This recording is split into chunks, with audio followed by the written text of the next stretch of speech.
네, 더불어민주당 수석대변인 홍익표입니다. 오전 정례 브리핑하도록 하겠습니다.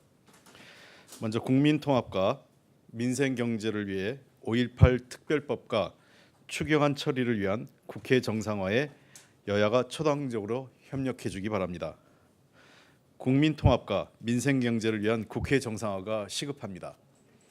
우리 경제는 1인당 국민소득 3만 달러가 넘어섰으나 저성장, 양극화가 심화되면서 국민들이 이를 체감하지 못하고 있는 엄중한 상황입니다. 또한 최근 수출, 투자 부진 등 경기 하방 리스크가 확대되고 미중 무역 갈등 지속 등으로 인하여 대외 여건까지 악화되고 있어 모두 우려하고 있습니다. 경기 활성화를 위한 선제적 대응으로 더불어민주당과 청와대, 정부는 어제 12일 고위 당정청 협의회를 열었습니다. 이를 통해 미세먼지 및 재난 예방, 선제적 경기 대응 등을 위한 추경안 처리가 시급하다는 데 뜻을 같이 하였고 여야 합의로 5월 내 처리될 수 있도록 최선을 다하기로 하였습니다.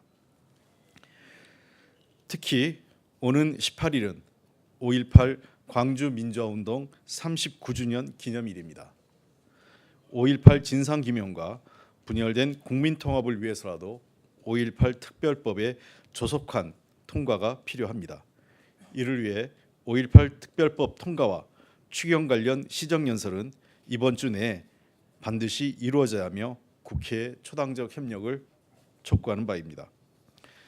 올해 들어 국회 공전이 장기화됨에 따라 5.18 특별법, 소방관 국가직 전환, 탄력근로제와 최저임금 등의 노동 현안, 빅데이터 3법 등 주요 민생 경제 법안들이 처리되지 못해 사회는 분열되고 경기 둔화에 따른 현장의 어려움은 더욱 가중되고 있습니다. 자유한국당이 주장하는 모든 것은 국회 안에서 논의가 가능한 만큼 여야가 함께 오늘이라도 주요 현안에 대한 협의에 나서야 합니다. 민생경제 문제가 국회에 산적하게 쌓여 있는 만큼 자유한국당은 명분 없는 장외투쟁은 중단하고 빈선 국회라는 오명에서 벗어날 수 있도록 같이 노력해야 할 것입니다. 대한민국 국민 모두가 국회 정상화를 간절히 바라고 있습니다. 민생을 챙기고 경제를 살리는 국회를 통해 국민 신뢰를 회복할 수 있도록 국회 정상화에 여야가 초당적으로 협력해 줄 것을 다시 한번 촉구드립니다. 제30일의 중소기업 주간, 중소기업 살리기 위한 실질적 정책 방안과 초당적 협력이 시급합니다. 이번 주는 제30일의 중소기업 주간입니다. 우리 경제의 근간인 중소기업의 역할과 중요성을 제고하는 중소기업 주간이 되기를 바라며 정부와 국회 또한 중소기업 살리기를 위한 고민과 정책을 이어가는 시간이 되기를 바랍니다. 우리 중소기업은 국내 고용의 85% 이상을 담당하는 등 우리 경제의 뿌리이자 근간임에도 만성적 어려움을 겪고 있습니다. 대기업과의 규모의 격차, 임금 격차로 인해 발생한 인력난과 불공정 거래 등으로 경영에 어려움을 겪고 있습니다. 중소기업의 중요성은 수만 번을 강조해도 모자람이 없습니다. 중소기업이 탄탄한 국가일수록 경제적 외풍의 흔들림이 작고 시장의 자정 기능이 튼튼하며 고용의 안정성과 노동자의 삶의 질 또한 높습니다. 많은 국가들은 중소기업을 보호하고 강화하는 정책을 우선적으로 시행하는 이유이자 우리 경제가 앞으로 나아가기 위해 중소기업 살리기에 몰두해야 하는 이유도 여기에 있습니다. 문재인 정부는 출범 이후 중소기업 살리기를 위해 중소기업청을 중소벤처기업부로 격상하고 중소기업의 체질까지 탈바꿈하기 위해 노력해왔습니다. 혁신성장과 공정경제 생태계 조성, 사람 중심 일자리 창출을 경제 중심 기조로 이어오며 대기업과 중소기업 간의 임금 격차를 줄이기 위해 노력해왔고 중소기업이 민첩하게 혁신 경제에 대응할 수 있도록 지원하고 있습니다.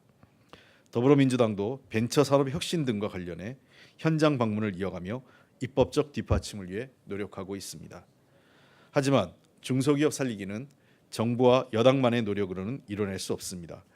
이번 추경에도 중소기업 융자 확대 등 중소기업 살리기를 위한 여러 가지 지원 내용이 포함됐지만 아직 통과되지 않아 현장은 여전히 어려운 상황입니다.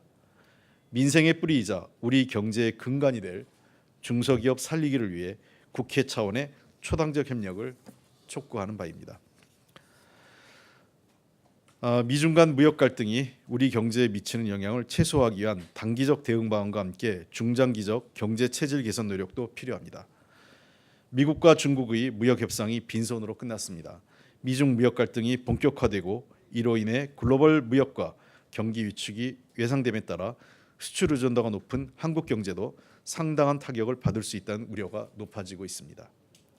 당장 미국은 10일 0시를 기해 2천억 달러 규모의 중국산 제품에 대한 관세를 10%에서 25%로 인상했고 중국은 이에 반발하며 미국의 관세 인상 강행에 대한 보복 관세를 예고하고 있습니다.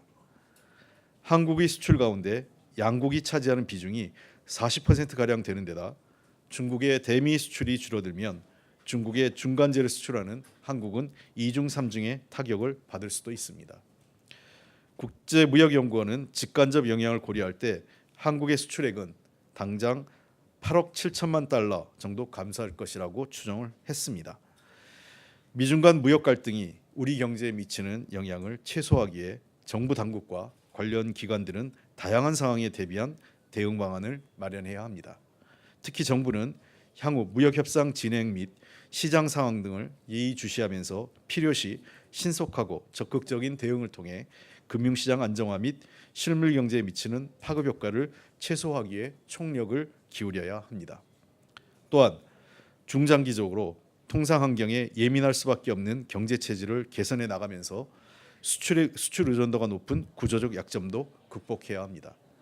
이미 세계 각국이 대외 경제의 불확실성에 대비해 내수의 비중을 늘리는 방향으로 경제 정책을 전환하고 있습니다.